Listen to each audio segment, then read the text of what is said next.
I think there's a huge hunger to have an honest conversation about these issues, and folks like you allowing me to come on your show and talk about it are just invaluable for having that conversation. Let's go.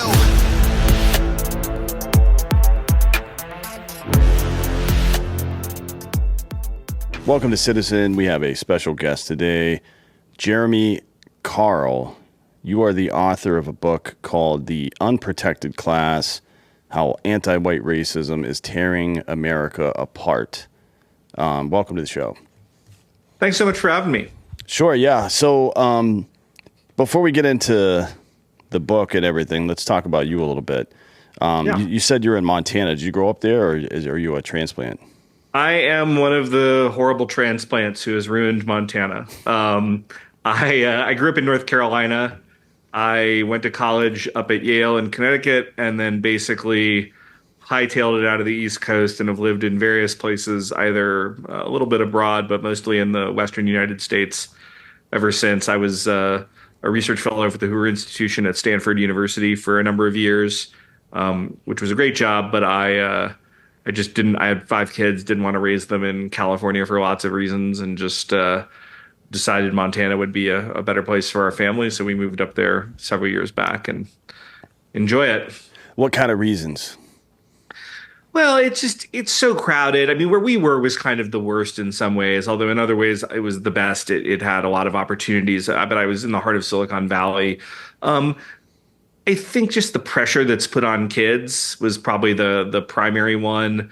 The cost was secondary. I mean, we were doing fine. We had our own nice house. Everything kind of worked out there. But certainly looking for a future for my kids, the economics of them, being able to not kind of sell their souls to big tech and yet be able to afford a house were not like super high. And I just, the politics of California was definitely not copacetic with my politics. There were elements of the culture that I got along with well, but there were also just elements of the way people were really just exclusively professionally driven and things like that were not appealing to me. So, it was more than that, but that's kind of the highlights. I noticed you didn't mention human beings shitting in the street. Well, that's in the city. I was in Palo Alto. It was a little different. But yeah, certainly the city itself is kind of a disaster in its own way. Yeah, for sure. I lived in Oakland for a while. Are we going to switch cameras on this, or what are we doing? You're just going to record everything? Yeah. Okay. I lived in Oakland for a good while. And even there, I mean, that city's always had its problems since the fucking, let's say, 1950s, late 1950s probably. They go back and forth, I suppose. I mean, I lived in Piedmont, which, if you know the area, is not really I do know Oakland. Yeah. It's kind of up on a hill overlooking Oakland. You're like, oh, look, stuff's on fire down there. Yeah. But I worked in San Francisco. Right. What's that? I said my aunt and uncle live right near there. Oh, yeah. It's nice up there. And there's a good portion of Oakland is actually pretty nice. Lake Merritt is really nice. I mean, there's a lot of nice stuff around there. Just weird, man, how I don't know how to explain it. Maybe it's just a function of opportunity, but it seems like the great cities throughout human history have had this same issue where, shiftless layabouts show up there and try to leech off of society. I mean, Rome was no different, right? Right. The reason that Rome eventually banned slavery in the city wasn't out of any ethical or moral concerns, because they took all the jobs from the free people, right? So it's like this is relatively common, I guess, throughout human history. It's just bizarre to me the way we as a society, and when I say that I mean Western civilization. It's like we're constantly walking around congratulating ourselves, but also holding a gun to our own heads, and it just doesn't make any sense to me. Well, absolutely. And you see this cities are huge fertility sinks, and they have been throughout history, which is to say, like, people go to cities and they don't have kids. And that was another reason, we got out of the Bay Area, right? Like, we were like circus freaks there with 5 kids. My wife's like, we're normal people. My wife's an emergency physician. She's a professional. But if we had a decent sized family, that was seen as just really, really weird and odd. whereas in Montana, it's a little more accepted. Yeah. So what is you're a senior fellow at Claremont still, Yeah. former research fellow at Hoover Institute at Stanford. What is your primary area of expertise, I guess, educationally? And then Sure. how has that evolved since you've been a professional? Because that's how things work, right? I mean, Yeah.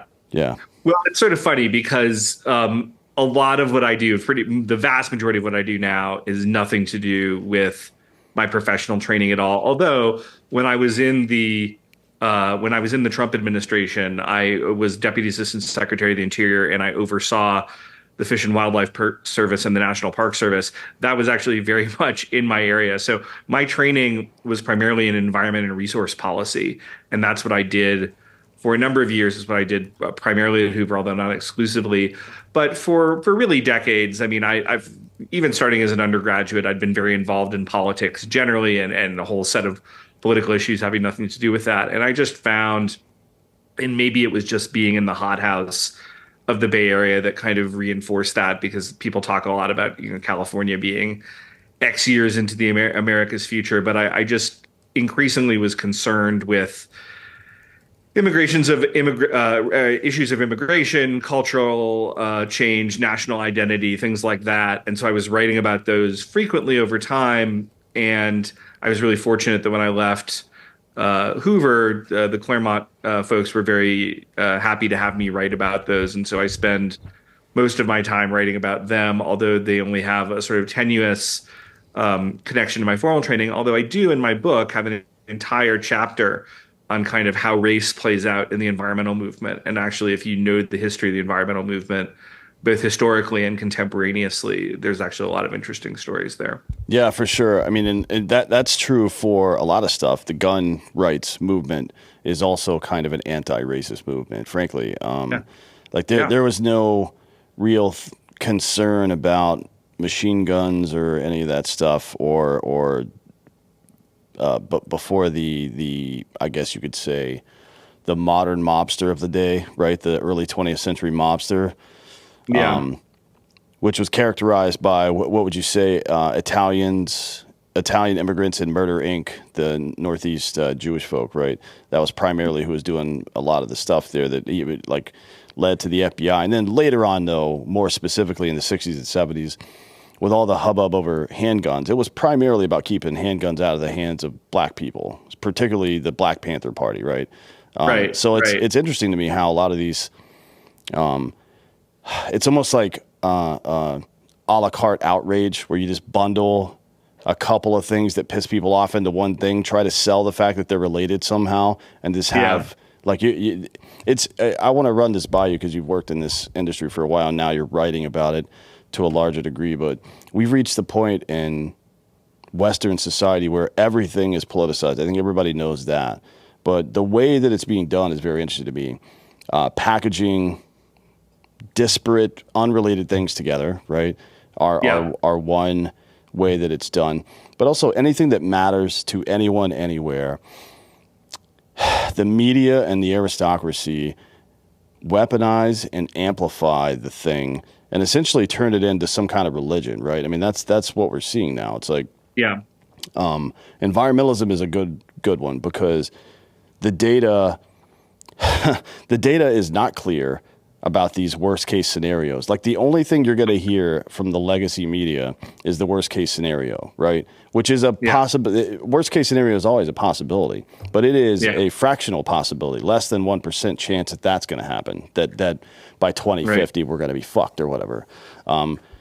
We very rarely talk, and Alex Epstein talks about this all the time. We very rarely talk about the more likely scenarios, which is that, every 10,000 years or so, climate changes a little bit, right? Yeah.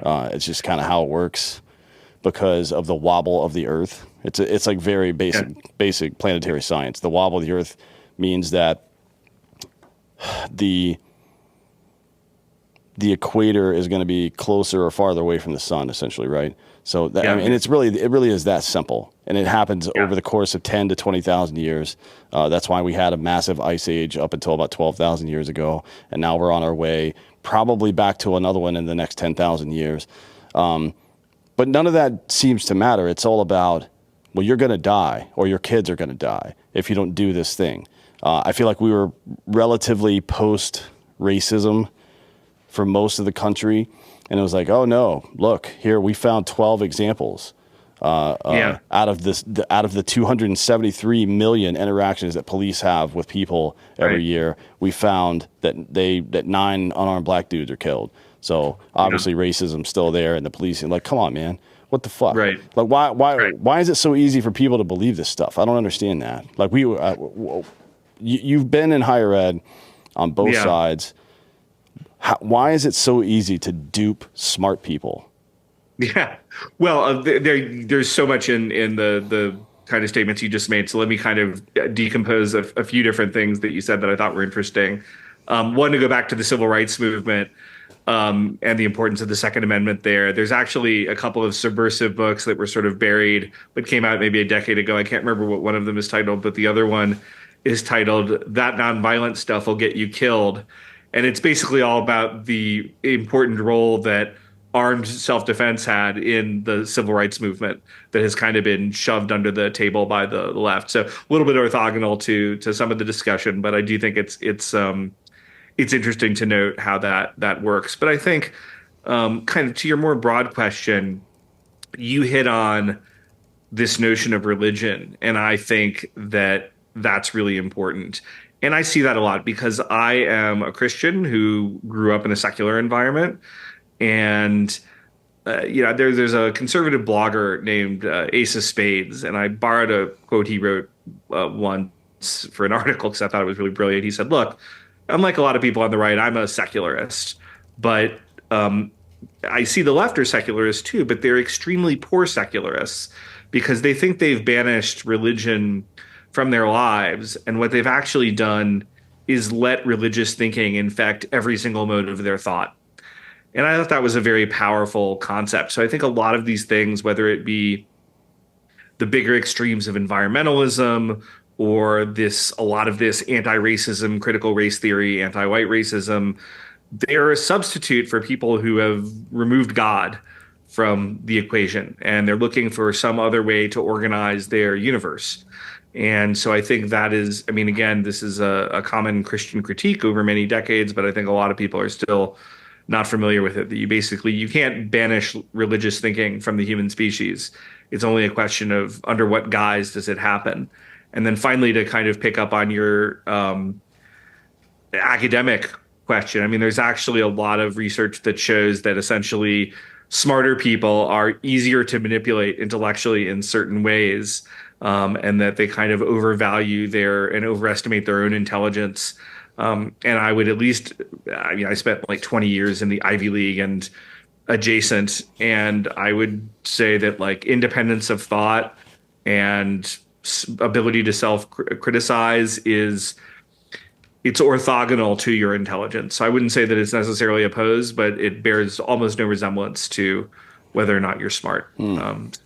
That's just kind of my take. Well, it seems like, if I remember correctly, when I was described brilliant people as a child, like learning about the history of thought, history, science, mathematics, physics, so on, that, skepticism played a pretty large role in that, if not the biggest role, right? Sure.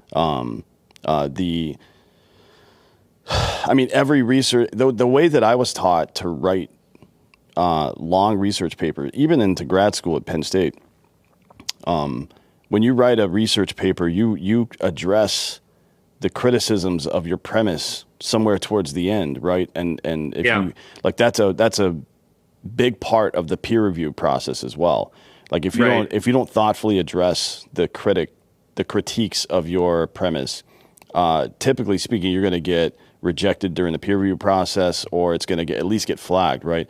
Now it's like, Yeah. but now it's even worse. After COVID, we have something called preprint, which I'm sure you're familiar with, which is like, somebody thought it, wrote it down. So Yeah. now it's Yeah. part of the goddamn epistemology all of a sudden with no Right. like, oh my God. Anyways, what would it look like, I guess, if, because it does seem like all of this stuff has supplanted religion to some degree, right?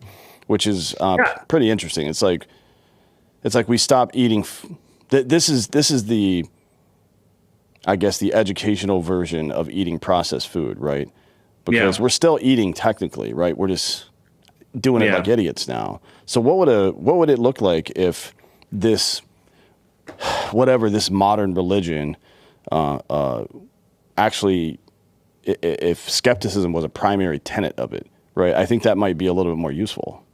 Yeah, oh, for sure. And I mean, I write up at front in my book, kind of take on the skeptical case immediately, and I try to also, to acknowledge where the skeptical case has points.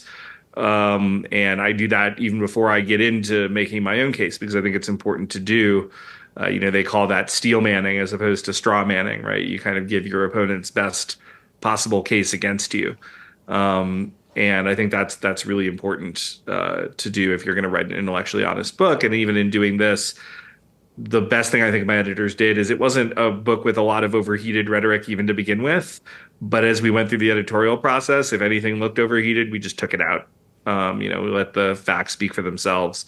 I think, unfortunately, I think this is a problem with the human species. And I know this because my father, he's an academic research scientist. I mean, he's retired, but he was an academic physicist and he's a rationalist par excellence. And I think, he's always puzzled that and frustrated that the human species is not always rational and skeptical. And I would just sort of say, I share your frustration, but it's just not how people are wired for the most part. And so, you get religious thinking, and I think religious thinking in the context of actual religion to me is a very wonderful thing.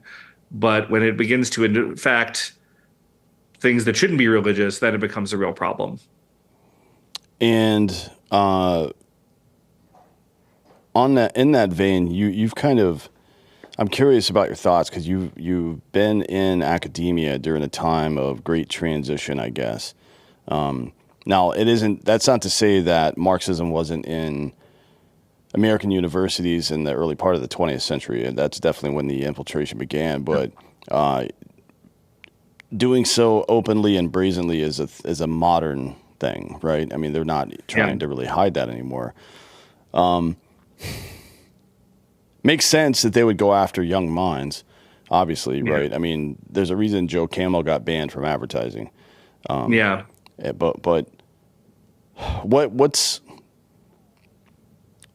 how would you characterize the difference in, let's just say, Yale University from the time you were a student there until now? Because I think things have changed pretty rapidly and markedly. Yeah, well, and I don't want to go with rose-colored glasses. I mean, I entered Yale as a freshman in 1991, so that was quite some time ago. But we had all the roots of a lot of these problems there. I mean, the faculty was certainly in no way politically balanced, nor was the administration. But I mean, people were just more normal, right? Like, I don't know, you look like you're probably roughly of the same generation as me. I mean, like, I grew up in the 80s, and I mean, people talk about smartphones or whatever it is. I don't know everything it was, but we were just way more normal. And I think life was easier in some ways. Not that we didn't have our own struggles or difficulties, but I think the society was overall a more functional place. So that kind of rolls into it. But at this point in 2023, 24, the inmates have just completely taken over the asylum. They had taken over a lot of the asylum even when I came. I mean, I remember hanging up in 1991 a Newsweek cover story on political correctness on my dorm room wall as a freshman. So, I mean, that's what we called wokeness today. I mean, this stuff was there even back then, but now it's just all of the institutional safeguards are gone. And so you've got these crazy protests. And again, this is not related to the substance of how one feels about Israel Palestine, but it's just the way in which these go on. and their disruption to people who want to learn. It's just I think the universities are basically beyond saving at this point. And of course, the Biden administration, that's what this student loan, these massive bailouts are really about. They're not really about the students. They're about bailing out the corrupt university system, which is a massive jobs program for the left. And that's really what's driving it. It does seem like there's a pipeline. It's like social outrage to social movement to creating infrastructure for a business surrounding that social movement. Let's say abortion or the NRA or any of this stuff, right? It always, like, an entire industry tends to pop up around these social or political issues, and then the issue just never goes away. Like, there's no feasible reason we should have been debating one social political issue for almost 100 years now, right? That is absolutely insane to me. Yeah. But we don't seem to make any progress because it's pretty clear people are in intractable positions on some of these issues, right? Like no amount of data or no amount of reasoning is going to change any of that stuff. Right. And I guess that's why, federalism matters, because you can move to a new state that looks a little bit more like what you want it to, that's kind of the point of this whole system, I think.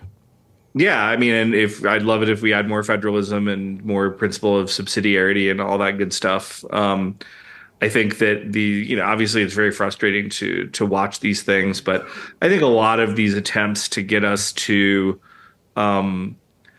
be distracted by, I'm not trying to, I've lived abroad. I'm not trying to say that what's going on outside our borders shouldn't matter to us at all.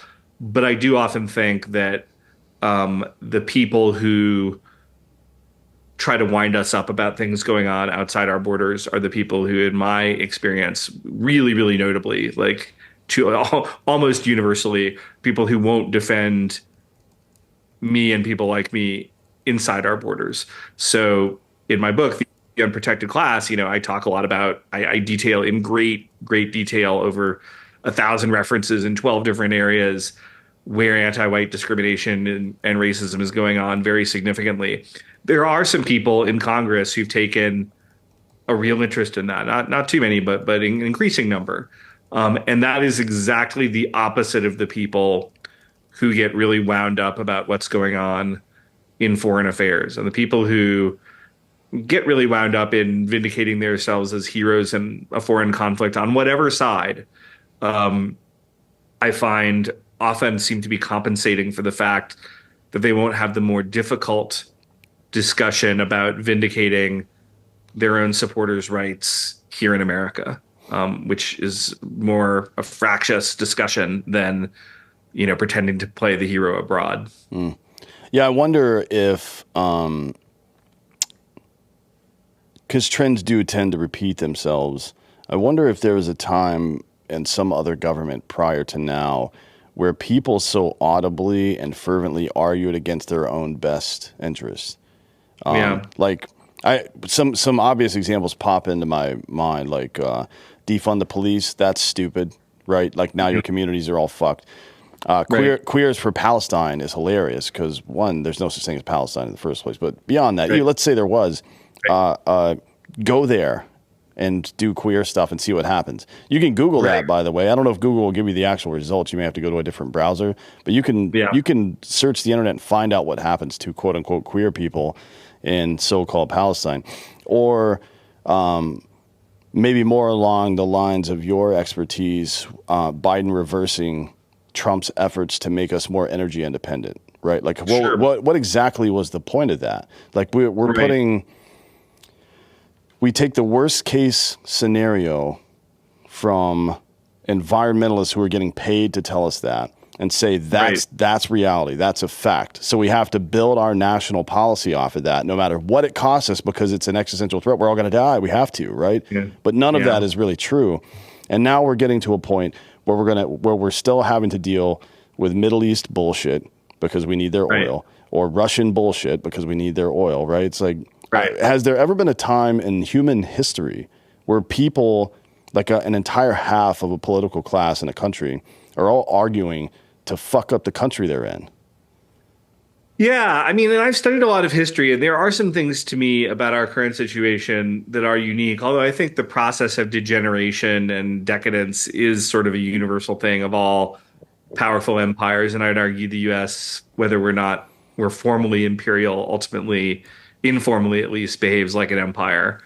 Um, all the things you're saying about uh, the environment, et cetera, are well taken, and how we've kind of sabotaged ourselves on energy independence, and we kind of only pay attention to these most extreme voices. And again, I think these are very religious problems.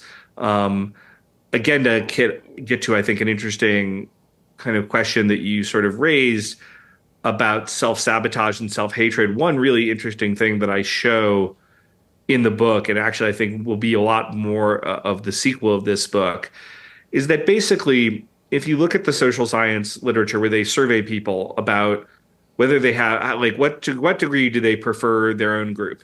So you survey African Americans, Hispanics, Asian Americans, white Americans, and unsurprisingly, everybody has an in-group preference. They like their own group more than other groups. There's nothing even unhealthy about that, as long as it doesn't go too extreme. Just like, you like your mother more than somebody else, some random woman on the street.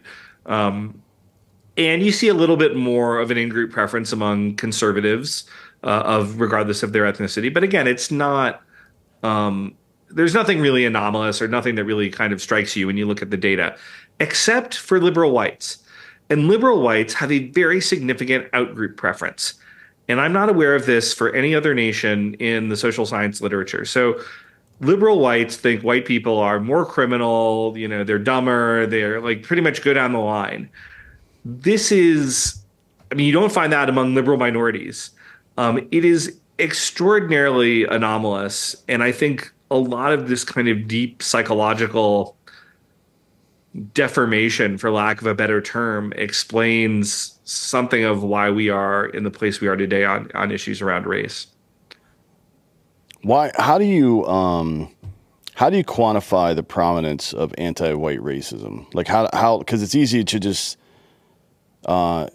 sample on what's available, right? But that's not necessarily right. Like it's garbage in, garbage out, right? Technically speaking. Sure. So how do you quantify that?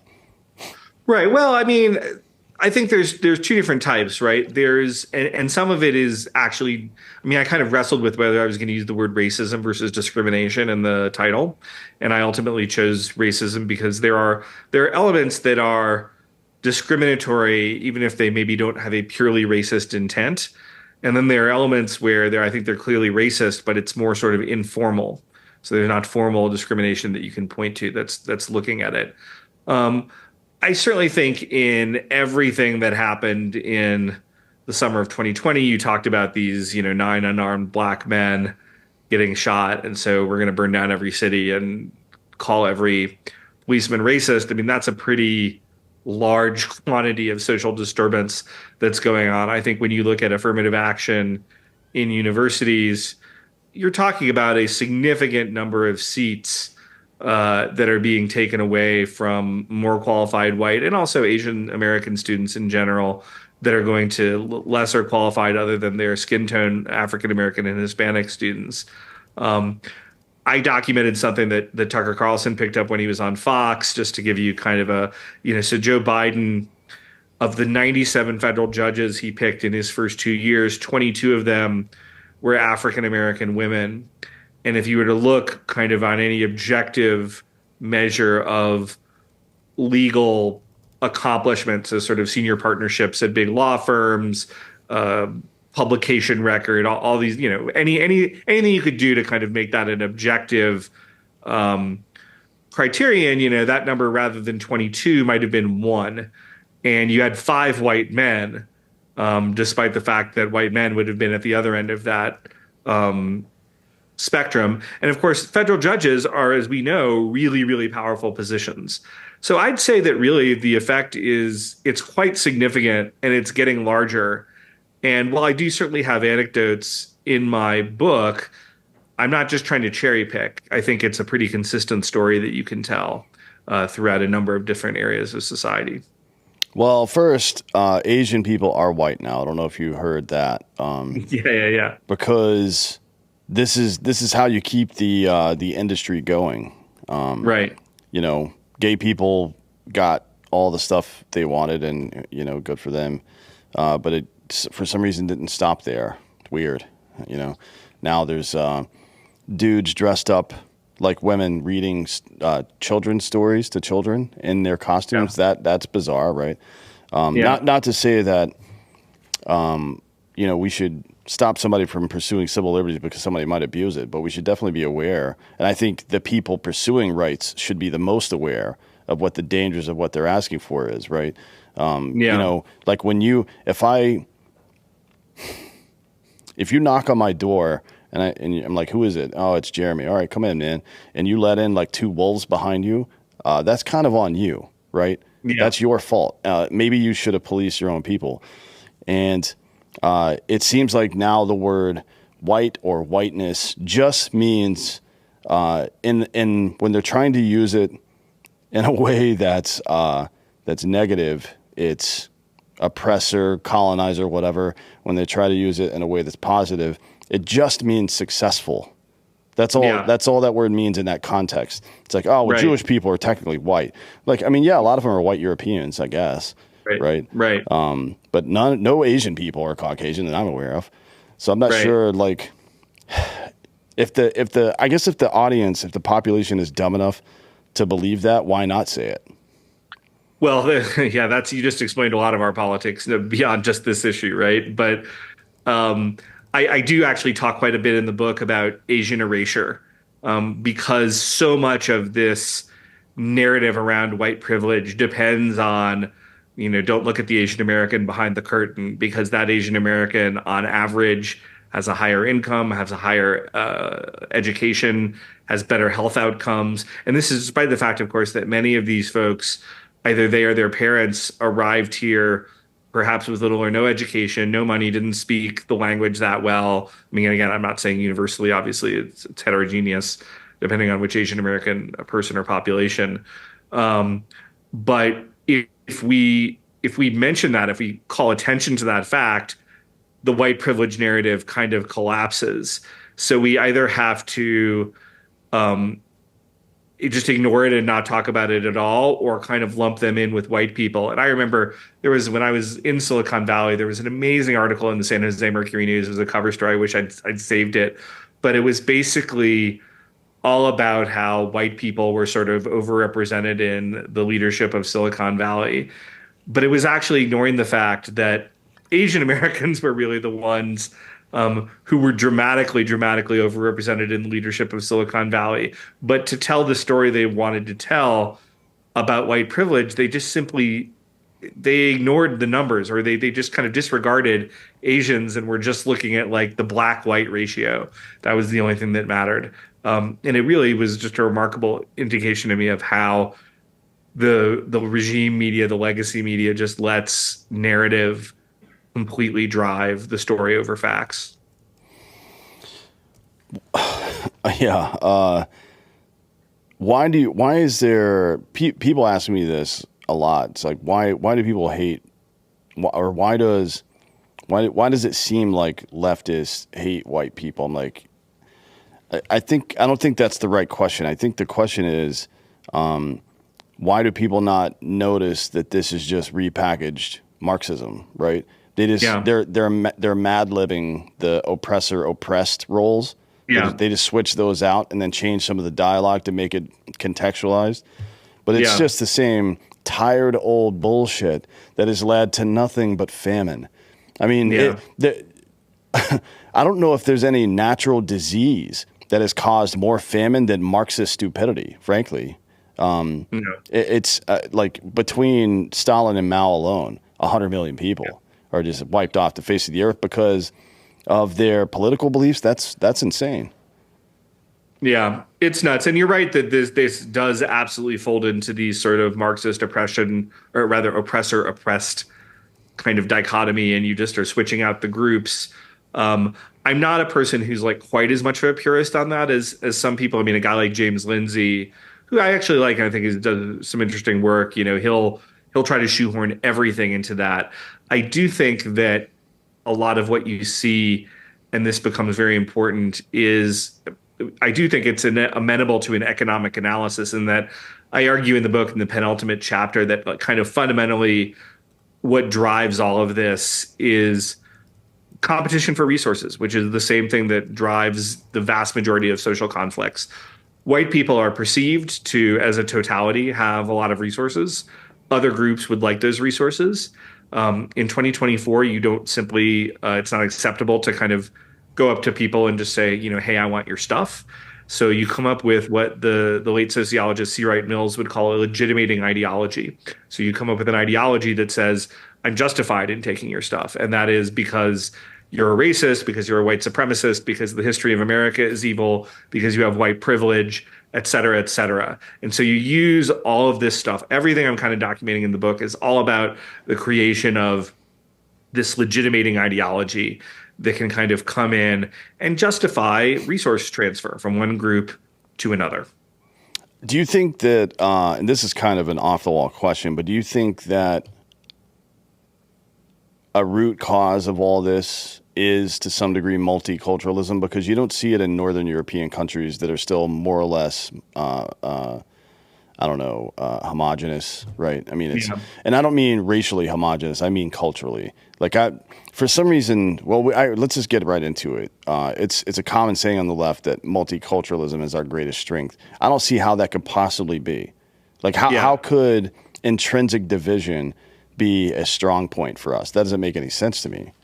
Well, I'm glad you mentioned this, because this is something I take on very frontally in the book. The origin of the phrase, as best people can tell, diversity is our strength, ironically comes from Dan Quayle, not considered the brightest light in American political history. George H.W. Bush's vice president, was something he said in the wake of the L.A. riots, which were the sort of horrible civil disturbance in the early 1990s, to a bunch of Japanese businessmen, sort of saying, but I agree with you. I mean, I think that all things being equal, diversity is a weakness. Now, I want to be very careful when I say that, so that's not misinterpreted.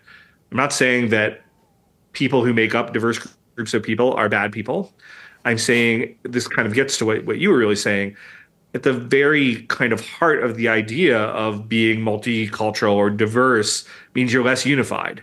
Now, obviously, you can go too far in the other direction and you're just some uniform fascist or communist state. You're totalitarian. You don't have any freedom, you don't have any expression. So I'm not suggesting that that's the ideal, but I'm suggesting that it's, in fact, in general, very good to be much more unified around your a culture and ethnicity, everything else. And you can have a certain amount of diversity within that, but it's really good if people understand this is who we are, and there's a unity about that. The left has just memed the opposite thing into reality, but it can't disguise the actual results of what it's doing, and those results are not very good at all. Yeah, I mean, like if you're in if I'm running a study or I'm trying to solve a problem, or even if I'm putting together a military unit or a sports team, definitely there are forms of diversity that are a net positive for everyone, right? Like biodiversity is really good because it makes us more resilient. The idea that we have like racial purity, or I guess the way that the aristocracy would have put it back in the day is being born in the purple, like having good blood, so-called good blood, which led to the end of the German Empire, right? Because they all came out retarded eventually, right? The Habsburgs, yeah. They all came out like, I think there's one dude left and he's got flippers or something. I don't know what happened with those people. But yeah, that's obviously not good. So So there are cases where diversity makes sense, biodiversity, diversity of thought, certainly, right? Like if I'm in a room trying to game plan, I want to hear every piece of information I can, and I don't want to get pigeonholed or stovepiped by just an echo chamber, right? Like I want to have a real diversity of thought, and that's what right and left are supposed to be, not just in politics, but in the home, right? Mom's empathetic, dad is stern, but he's, you know, a provider, Right. protector, all this stuff. Like the same left-right model exists in every part of human existence. And the fact Right. that it would map itself onto our politics makes perfect sense. It should, as a matter of fact, do that. But man, we've taken it in some weird places. We really have. It's like we don't need if diversity comes and the way it looks is, well, I have to accept the fact that this entire community who has the ability to vote a person into Congress believes in Sharia law and Dearborn, Michigan. Like, no, I'm Right. fucking done. I don't need that kind of diversity in my life. Sorry. Right. Explain to me exactly how that's a net positive, and because you can't, right? That's nonsense. So Right. what? I haven't heard a good response to that. I want to steel man that argument. How could cultural diversity be a good thing? Because I don't see how Yeah. it possibly could. Well, I think it's right. Past a certain point, it's not. And again, if you have a little bit, it can be okay. But when you have big communities calling for Sharia law, it's just not okay. Or, you know, maybe, I mean, it wouldn't be okay from my perspective, even in some other place. But look, I've traveled in places that are conservative Muslim places, and if that's what they want in their community, that's fine. I mean, I'm not going to push, you know, trannies on them. And, I mean, I wouldn't want it in the U.S. either, but Mm. that's a separate discussion. But yeah, I think you have to say, and for people who kind of bristle at the idea that there should be a core American identity, even if there is a certain amount of diversity both outside that and even within it, they say, oh, well, we're just a creedal nation. Well, what are the creeds that we're all supposed to believe in? And do you get ejected for not believing in them? Like, are we going to kick out those guys who believe in Sharia law because that's just not American? Are we going to say, like, regardless of where you're born, you're no longer a citizen? No, I mean, I don't think we're going to do that. And so that suggests that there are sort of limits as to who and what sorts of belief systems and people we want to be letting in the country, because we're not just a creedal nation. We're actually, at least historically, we've been a people. And I think without, again, one of the many things I talk about, if we don't get control of our border, we have no possibility of reconstituting another stable American national identity. We're just going to become a fractious group of people fighting with each other.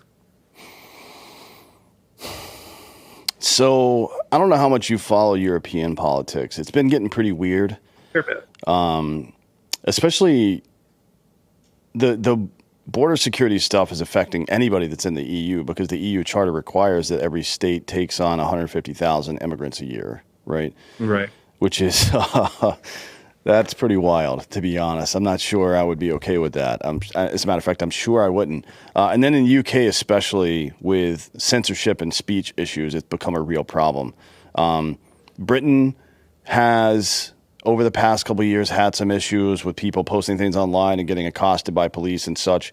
But now Ireland and Scotland are up in the game big time. Yeah. Ireland arresting, like you can be arrested in Ireland if an offensive meme is found on your phone, which means Yeah. if you post it on the internet and then they can get a search warrant, look on your phone, and if the meme is physically on your phone, you can be arrested for that. Scotland, Yeah. I believe, passed a law a couple of weeks ago, or it went into effect. They may have passed it previously.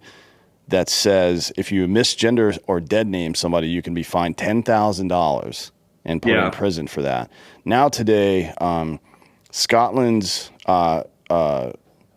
what do you call the position? First Minister, which is essentially their prime minister, is resigning. Now, oddly enough, his name is Hamza Yusuf. Not Scottish, so far as I can tell, right? The mayor of London is not a name that you would expect. It's like, when should we expect, since you follow European politics and maybe an extension of that, when should we expect somebody like Dave Smith or Dave Jones or Gary to be, I don't know, the president of Somalia, right? Yeah. Well, it'll never happen. Again, I mean, something I point out. I mean, I've done a lot of work on immigration policy. Not every subject that I cover in the book is something I'm an expert in. And in those, I wasn't. I went and grabbed experts to review my chapter. But immigration is an area that I've worked in a lot. So it's one of the meatier chapters. China doesn't have anything like our immigration policy. They let in a few thousand people a year from mostly culturally aligned Asian countries, similarly with Japan, similarly with you name your African country. It is sort of a unique idea that the West needs to be multicultural in this particular way. I think it doesn't really make a lot of sense. I've actually spent two different stints of about a month over in Hungary, which is run by Viktor Orban, who's been the one um, big European dissenter to this model. Who's basically like, yeah, we're not doing that. We're going to keep Hungary Hungarian. I ultimately think that that model, I mean, it's being vindicated in real time. You can go out on the streets of Budapest at 2 in the morning and not worry about your safety. But I think it will be vindicated even more as time goes on. The problem is how much of the West are we going to give up before we do anything to vindicate it? Yeah, I mean, it's probably not great that people from other countries are organizing rallies and chanting death to America from inside our own borders. Yeah. That seems like a problem to me. That would be like if you want to protest Walmart and you're in their parking lot, maybe you've got a cause. But if you're in aisle 18, you know what I mean? Probably going to get arrested. I don't know how you map this on to the U.S., though. I'm curious about your thoughts on that. Well, we're different, right? I mean, we're not Europe, and so this is always a chain. I mean, you know, France, and again, you can play games with this because if you go look at genetics, you know, a lot of these countries will be pretty similar, but France has always had a French identity, or at least it has for a long time, of being for French people. The U.S. has never quite had that particularistic an identity, but we were at least for until the 1965 Hart-Celler immigration bill, which I talk quite a lot about in the book because it's the root of why we're here as a country on immigration. We were basically a European country, at least in terms of the origins of the vast majority of our citizens, with the exception of African American descendants of slaves. And it was really only in the post-60s timeframe that we began to get large numbers of people outside of that tradition. Now, I take that as a fait accompli. I mean, there's people on the sort of further reaches of the right who have, you know, more radical things they want to do about that. I'm just, you know, I'm not going to participate in any of that. I kind of take it as like, hey, this is what we did. This was our immigration policy. Wouldn't have been my choice necessarily, but here we are. We have to deal with it. We have to reunify a country around whatever the mix of the folks we have here now. We have to unify around that identity. But the kind of first law of holes is if you're in one, stop digging. And the Biden administration in particular is eager to have us dig deeper and deeper and to just kind of have the U.S. become, you know, a holding pen for anybody in the world who wants to come here. And I think it's not sustainable, obviously. Let me clarify. Do you mean by not engaging with the, I guess, the far reaches of the right? Does that mean you would be against mass deportation of all these people that have come here the last 5-7 years? Well, for illegals, absolutely not. I mean, you know, maybe in the modern kind of contemporary thing, that makes me some right-wing extremist. No, I mean, every illegal immigrant should be deported unapologetically. There are people on the further reaches of the right who talk about things like remigration or, you know, convincing people who are here legally or citizens really just on the basis. I mean, sometimes they'll say, well, it's really, you know, it's about whether they've embraced the culture, but like, you know, to basically say that they shouldn't become citizens effectively just because they're not of European descent. So that, you know, I'm not on that train. Okay. I mean, I've got friends of all hues and backgrounds who are a lot better Americans than a lot of white Americans in every respect, including defending traditional American culture as we would perceive it. So, like, I'm not signing up for that. But at the same time, yeah, I mean, absolutely close the border, deport every illegal alien. I'm signing up for that very comfortably. Yeah, I would agree with that. I always, for years now, I've proposed it's a 1-for-1 swap. It's kind of like being an exchange student, but you're a shiftless layabout from the Pacific Northwest that's a professional protester. Guess what? You live in El Salvador now, bud. Yeah. And we're going to take one of those dudes and give him a job because he actually wants to fucking work. Because, you know, it's interesting what you pointed out before about the United States and how different it is. It is technically, I think, still very much like a European country. And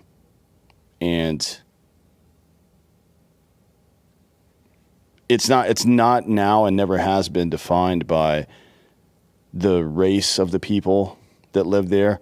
You could make a case that Christianity, Judeo-Christianity especially, but Christianity specifically, plays a large role in our culture. Yeah. But the letter, the Treaty of Tripoli, kind of dispels that rumor from the very beginning, right? In Yeah. 1803, I think it was. Although that was a diplomatic document. I can't remember whether I talk about it in the book, but I've talked about it elsewhere. I mean, the kind of big things that people seize to kind of say, oh, well, the U.S. was never at all Christian from the beginning. You know, you hit on the key thing, Treaty of Tripoli. So that's in Libya. He's trying to reassure this non-Christian potentate that, yeah, we're not really Christian. But if you look at the vast majority of evidence from that time, you get a very different story. Similarly, the wall of separation between church and state comes from Jefferson's letter to the Danbury Baptists. Okay, the Baptists were kind of annoyed that there was effectively a state church in Connecticut that was getting all sorts of benefits, and they weren't getting them. So Jefferson, who's on the far left on religious issues, of the founders, is kind of saying, oh, yeah, this is all separate. But not everybody would have agreed with him. So, I mean, I wouldn't go so far as to say that the U.S. is sort of exclusively, historically, only been Christian, but I think that Christian identity does play a big role. Yeah, I mean, even in the legal precursors, I would say that's probably true, right? Right, and then in the founding document, or when we signed our peace treaty, the Treaty of Paris with the UK, it starts out in the name of the Holy and Undivided Trinity. Yeah, right? yeah. And so, again, this is one of these things where the left has seized on. I mean, we had state churches in the U.S. until 1833 in states. They've seized on the idea that, hey, it's probably not good to enforce a religious view on somebody, and I certainly subscribe to that. And we've given them that inch, and of course, then they've taken a mile in which forced transgenderized secularism is the thing that we need to obey. And similarly, they've taken the very good tendency in the U.S. to say that, hey, we have a little bit more capaciousness and expansiveness in terms of how we define American identity from a racial or ethnic perspective. They've tried to take that and erase the historical European nature of the vast majority of the American population. And so I think, this is a pretty fundamental critique I have of the way the left does business. I wonder, 1833 is an interesting year for that because it's a couple of years after the Book of Mormon was published.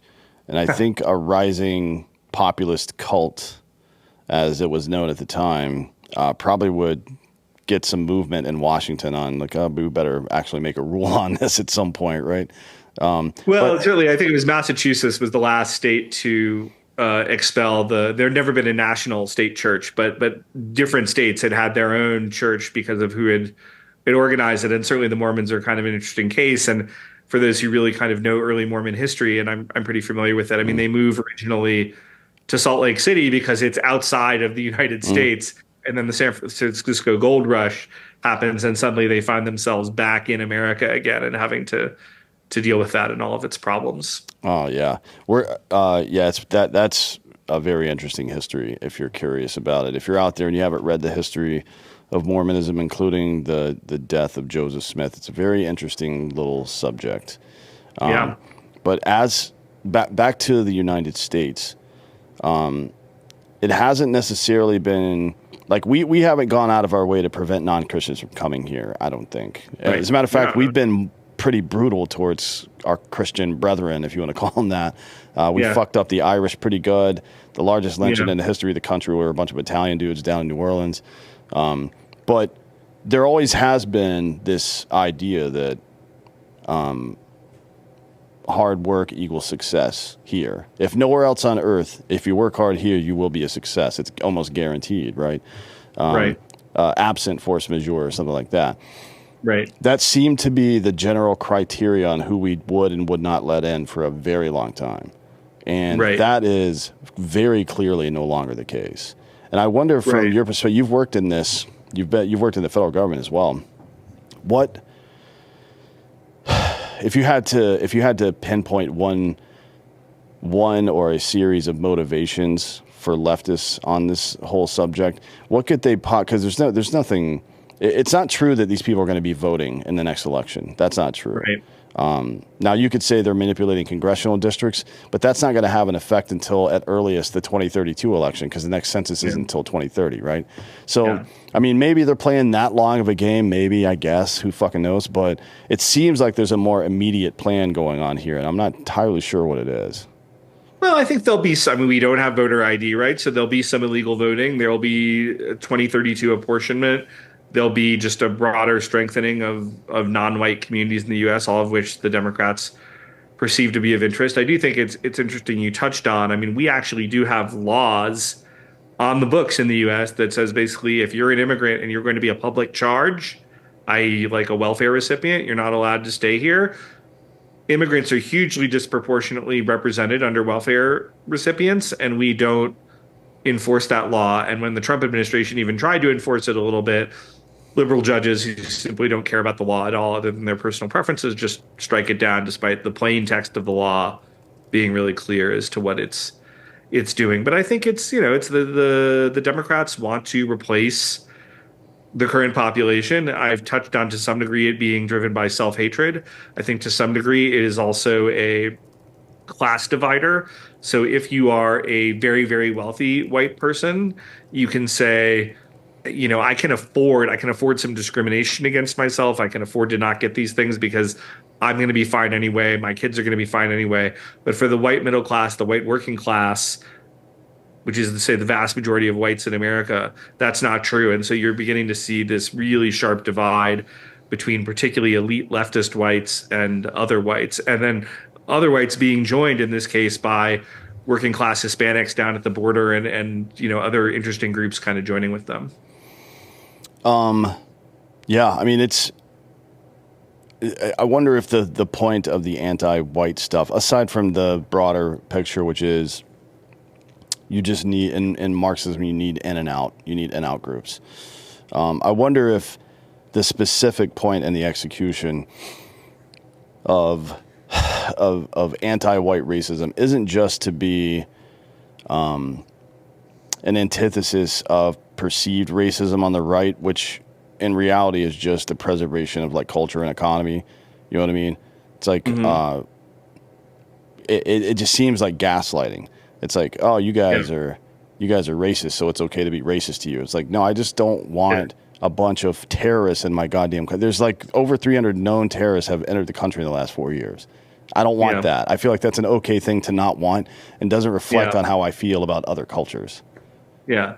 No, there's a tremendous amount of gaslighting going on. There's a tremendous amount of gaslighting and a constant regime propaganda needs to take place to kind of ignore the reality in front of us. And that's really, I mean, if you want to ask me, like, why did you write the book? That's the core of why I wrote the book, because I wanted to just lay out in the Unprotected class in painstaking detail how this anti-white racism, how this anti-white discrimination was taking place in any number of different fields, and to tell people who are seeing this, like, hey, you're not crazy. Don't let them gaslight you. You don't need to be treated this way. You can stand up for yourself. You don't need to get some minority person to speak on your behalf, although I'm always happy when minority folks do want to join with white folks who are concerned about this. But don't let the regime gaslight you as to what's going on in this country.